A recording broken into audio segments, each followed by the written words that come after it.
Welcome to Just Jesus. కీర్తన 16:4.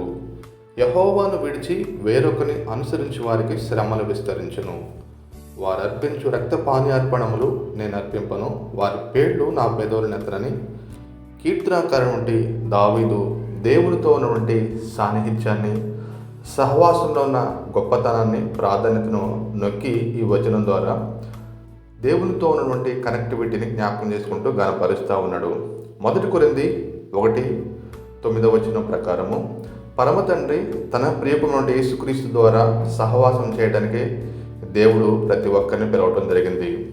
ఈ యొక్క అంత్య దినముల్లో మరి ఎక్కువగా దేవునితో సహవాసం చేయడానికి మనము పురుకొల్పబడి ఉండాలి. దేవునికి వాక్యం చేత, ఆరాధన చేత, ఆత్మ సంబంధమైన వరములతో ప్రభువుని ఎదుర్కొనే వారంగా ఉండాలి. దేవుని రాకడ కొరకునే సిద్ధపాటు కలిగి ఉంటూ దేవునితో నిత్యము సహవాసం కలిగి ఉంది. ఆమేన్.